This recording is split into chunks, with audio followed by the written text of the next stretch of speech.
What's up, fine people of the interwebs or wherever you're at watching?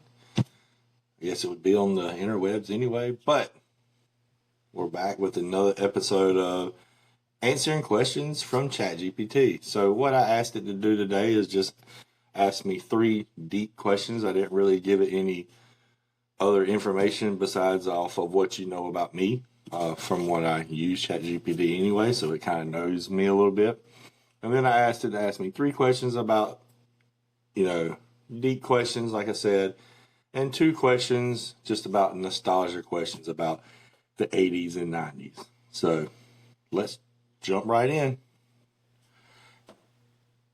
All right. So, first question is I'm going to move this over here so I can look at it a little bit differently. All right. So, first question is you've built a whole mindset around stay jolly, which I'm building. Finding joy and meaning even through the grind. But if everything you built online disappeared today, no social media, no content, how would you still prove to yourself that the mindset was real and not just something you said? Well, just off the top of my head, what I would say is one of my sayings that I always say: don't talk about it, be about it. So, yeah, if everything left today, like social media, internet disappeared, how would I continue the mindset and know that it was like real and it wasn't just for whatever? Because I would keep doing it. Now that I have the tools because of the internet, I'm going to use the internet and the tools it gave me, the things that I learned. I could actually, if you're going backwards now, you already know some good information that you've used. So now you have that. Let's go back to the lesser stuff and things and see if we can recreate that and use those things you've learned just in those levels. That's what I would do. I would continue doing what I do. Now, I guess to advertise will be a little bit different. Not really advertise, but to post, to share things will be a little bit different. I would probably have to get in more into maybe getting some physical things made, like such as stickers and flyers and posters and things like that, and just get them into different places. I personally would probably start with the school I used to work at, which I'm already doing things like this anyway, but digitally, but I could do this not digitally too. But I'm creating coloring pages and things like that, and I understand what teachers' needs are as far as things in the classroom and worksheet and busy work and just some cool things to have. So I've been working on some things to build coloring books, coloring pages, and things like that, and things that you could teachers could decorate their classrooms with and stuff like that. So that is in the works. So I would continue just doing that, and I guess I would have to get myself into the school system. Like if I was going to start, I would actually start with my old school, and I would start putting some of my coloring pages and my projects and stuff out there. I would ask if I could come speak with a certain grade level or maybe the entire school. It would just be a different way of advertising. Like you would really have to see if what you're talking about, if you're being about it, because you would actually have to put in a little bit more legwork, footwork, as far as getting yourself out there. Like you're going to have to get out there in front of people. So if you're somebody that is scared to do that or not good at it, that's something you would have to get. And that's something I'm not good at, like putting myself in front of people like that, just like cold, like not like I didn't know them. I was kind of like showing up to talk to them. That's where I'm still learning and growing in my own personal life.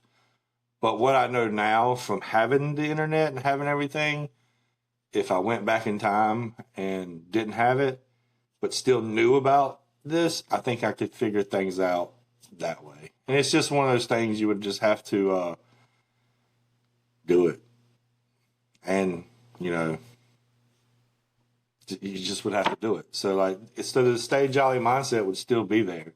because it's there now. It's something that I want to build. The fire has been lit in the Stay Jolly. You know, the character that I've created, the posts and stuff that I've been creating, the images I've been creating, like, I'm building off of that. How fast? We don't know, but I still would be able to do it. It would just be more legwork on my end, and it'd be more of you, actually, more you or me or whoever, like mentioned before, more one-on-one with people. So I think that would still would flow. Just a little bit more work. But all right, now you juggle fatherhood, creative projects, teaching, and now a new career in my new career that I'm doing. When life feels heavy, do you lean more on discipline or on giving yourself grace? And what's the hardest part about balancing the two? Man, so with being busy and when things get heavy,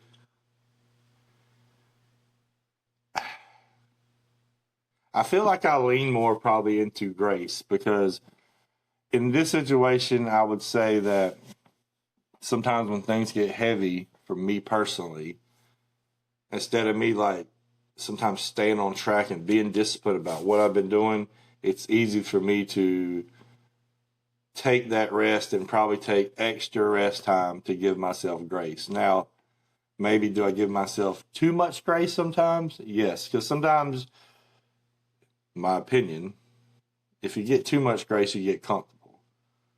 So discipline to me would be more the answer if I was really going to pick, but one that I feel like I fall into is I give myself grace, but I end up giving myself a little bit too much grace sometimes where I lose some of that steam.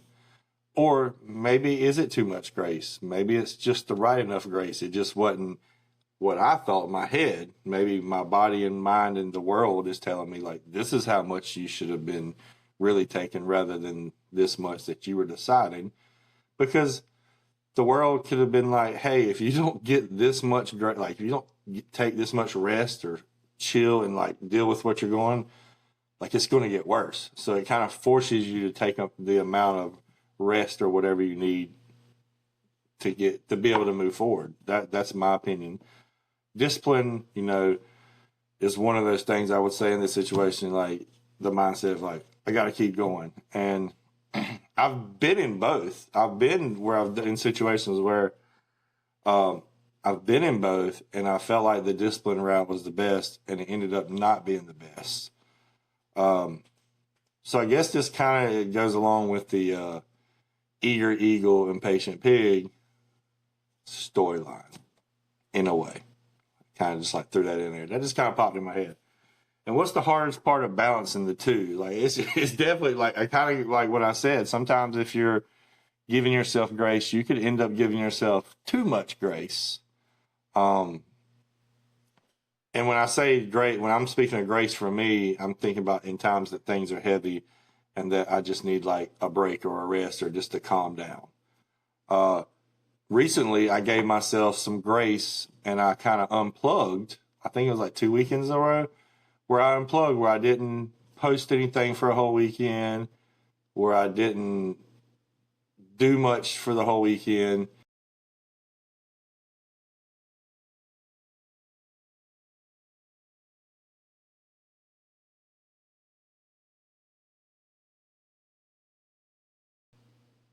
Okay, we were on question 2, so I'm not sure if the video before this is going to even record, but we're just going to pick up from there. So hopefully it did. If it recorded, question 1 and 2 has been answered. If it didn't, I might have to come back and record those. So let's just jump into question number 3. All right. It says, you said before, when you survive too many storms, you can't be bothered by the raindrops. Because I've said that a couple times. That's a quote that I like and I've seen. What's one storm that truly changed how you move through life? And what did that version of you have to let go of to become the person that you are now? Whoa. I'd say the storm that probably changed my trajectory of my life would be 5 years ago, or to where I am now, because I don't feel like if this would have happened, if this didn't happen, I don't think I'll be right here right now, in my opinion. So what was going through my divorce and separation, and my son was probably like, I think he was about to turn 5 at the time. He was probably 4. I mean, it was me. I was married, had 4 kids. 3 of them were stepdaughters that came in through the marriage, but I mean, they called me dad for 8 years. And we, right before 2020, February 2020, right before COVID, is when we actually split up. And again, it was a lot of things that led up to the split up and things like that. And that's neither here nor there for that. But it was a time that changed my life, because I went from a guy with family to a guy living in a 4-bedroom house with nobody in it but himself, and about lost my job. That's a whole nother story. Like, it was a lot going on. Let's just say that. And then, like, I saw my son every single day of his life. Every day I saw my son. When this happened, in the first week, I didn't get to see my son every day. I didn't really, he was young, so he didn't even really get to talk on the phone. And then when I did start getting to see my son, it wasn't all the time, that was the hardest thing to deal with, is not seeing my son and the 3 girls. That was hard. But with my son being so young, and that was a very hard thing to deal with. And if you've ever gone through it, you know what I'm talking about. It's, so it says, and what did that version of you have to let go to become? It had to let go of a lot of things. Like, if I'm going to be real, like I was selfish during then. I let things build up. I didn't stick up for myself. I didn't talk problems out. I let things build up, and then I was just kind of like, you know how it is. You let things build up, and then one day that something that it doesn't even matter kind of like goes off. So, but it's definitely, so that storm right there put me in I guess if I'm really going to say rock bottom, that's probably as close as rock bottom, if not rock bottom, I've ever been. I mean, you find out who your friends are during those times. And then sometimes you find out people who are in your life during those times that you still think that your friend, you end up finding out afterwards they shouldn't have been in your life. So yeah, that version had to let go of a lot of things. Just start being more mindful about things in their life, because I was just like living. I was just doing whatever. And then once that happened, I started focusing more on myself. I started focusing more on like just doing better. Even though I was a good person. I wasn't doing anything like that, but I just started trying to change my mindset of like pointing to, like, basically saying, why is this happening to me, or something like that. I started trying to learn from things. I started learning more, actually. And then I got, like we all talk about, is I found Gary Vee and started listening to Gary Vee and paying attention to Gary Vee, and started kind of doing the things that he said and letting things go and trying to like just be a better person every day. And I saw things change immediately, cutting out negative people out of my life, which I did that. And it cut people, like, my life got better. And then ever since, like, even though I'm still in situations right now, like we're always going to be, but I've gotten better every single day. I feel like I've gotten better. Now, we all have those times where you may stumble backwards for a day or two, but I feel like things have gotten better every single day of my life. And then as you as I got into the V-Friends community and started meeting more people, like things just got even better, because then you surround yourself around people that, you know, are good people, that are like genuine, and then things just happen, and it's crazy. And I know we've all talked about it through our streams and stuff, but it's crazy that each one of us can have different experiences, but it's the same thing. Like once this happened, then this has happened, then this happened. Like it's crazy how that happens. So, but that would be, I had to let go of all the being selfish, I guess, a little bit. Thinking that I could handle everything or fix everything, and then I realized quickly that you can't always fix everything, and you need to ask for help sometimes. Make better decisions, because your decisions affect other people. So that's the answer to that question. So the last two questions are going to be related to nostalgia questions from the late 80s, 90s. So Saturday mornings, let's set the tone. You wake up, you're a kid, no responsibilities. All you worry about is getting a bowl of cereal and watching some cartoons. So what's one show, toy, or cereal combo that instantly brings you back to Saturday mornings as a kid, and what made it feel so special? I would say for me, like Roadrunner, like that's popping in my head. Like the Looney Tunes, animated. I don't know if they all came on Saturday. I can't remember which ones came on Saturdays. GI Joes, like that. The Ninja Turtles. Those are the things that like take me back to those times. And again, those cartoons may come on different days, but like Heathcliff, all those stuff.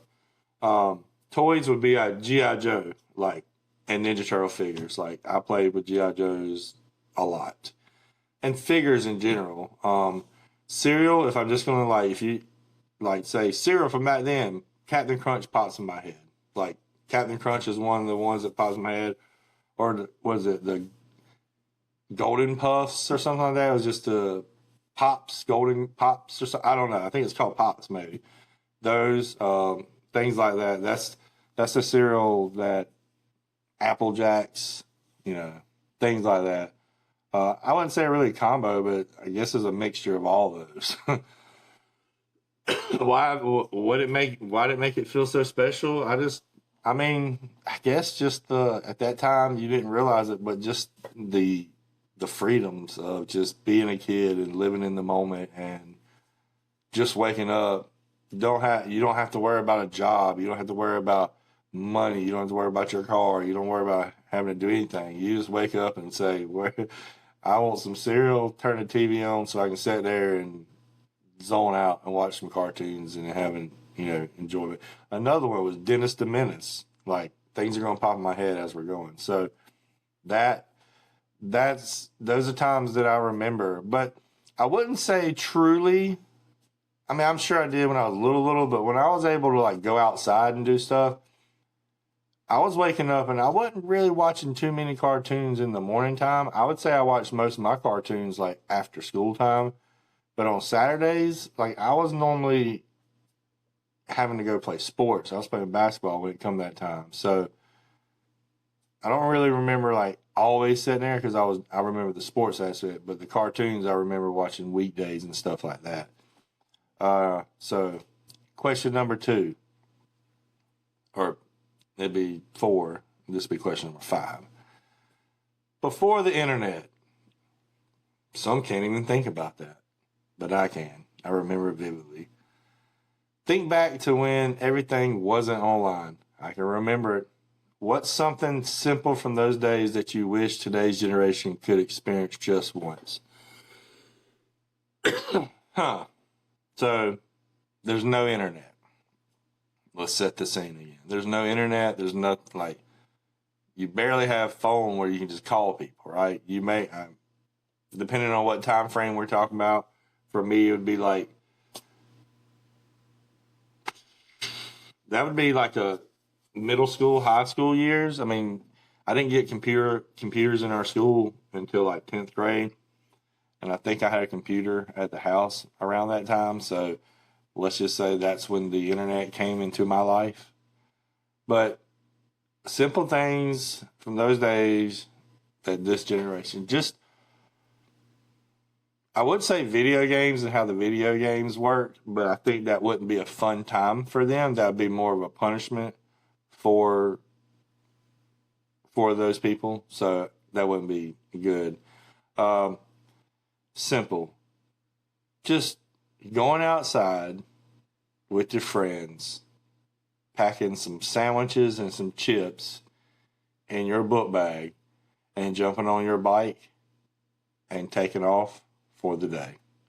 And riding through woods, building clubhouses, like just going into the woods and hanging out and having no worries and just coming up with ideas and just kept being creative and thinking you're on your own, because like no parents are around. You're in the middle of the woods. There's nothing, like you're miles away from home. Your parents have no idea how far you are. And you're just eating your sandwiches and eating your chips and building clubhouses. And then like you build a clubhouse for like, you probably go back to that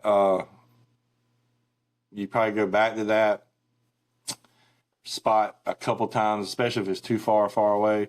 You probably go back a couple times within the next 2 weeks, and then you abandon that mission and build another clubhouse somewhere. That's what we did, because it was too far.